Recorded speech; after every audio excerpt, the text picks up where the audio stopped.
ജിദ്ദയിലെത്തിയ പ്രധാനമന്ത്രി നരേന്ദ്രമോദിക്ക് ഊഷ്മളമായിട്ടുള്ള വരവേൽപ്പാണ് Saudi Arabia ഒരുക്കിയത്. സൗദി അറേബ്യയുടെ വ്യോമാതിർത്തിയിലേക്ക് പ്രധാനമന്ത്രിയുമായിട്ടുള്ള വിമാനം എത്തുമ്പോൾ മുതൽ അത് നമുക്ക് ദൃശ്യമായിരുന്നു.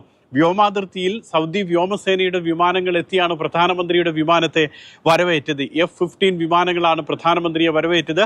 അവിടെ നിന്നും ജിദ്ദ വരെ ആ വിമാനങ്ങൾ അകമ്പടി സേവിച്ചു. അവിടെ എത്തി ജിദ്ദയിലെത്തുന്ന സമയത്ത് പ്രധാനമന്ത്രിയെ വരവേറ്റത് മക്ക മേഖല deputy governor Saud bin Mishal bin Abdul Aziz രാജകുമാരനും സംഘവുമായിരുന്നു. വലിയ വരവേൽപ്പ് അവിടെ പ്രധാനമന്ത്രിക്കും സംഘത്തിനും ലഭിക്കുകയും ചെയ്തു. ആചാര വെടിയുതിർത്തുകൊണ്ടാണ് വിമാനത്താവളത്തിൽ പ്രധാനമന്ത്രിയെ സ്വീകരിച്ചത്.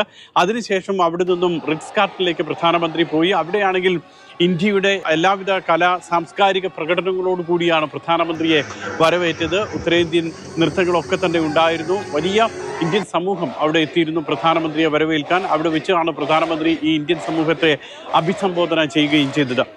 ഇന്ന് രാത്രിയാണ് പ്രധാനപ്പെട്ട ചർച്ച നടക്കുന്നത്. സൗദിയുടെ അടുത്ത കിരീടാവകാശി മുഹമ്മദ് ബിൻ സൽമാൻ രാജകുമാരനുമായി പ്രധാനമന്ത്രി ചർച്ച നടത്തും. ആ ചർച്ച ഏറ്റവും നിർണായകമാണ്. അതോടൊപ്പം തന്നെ ഇന്ത്യ സൗദി അറേബ്യ സ്ട്രാറ്റജിക് കൗൺസിലിന്റെ യോഗം ചേരുന്നുണ്ട്.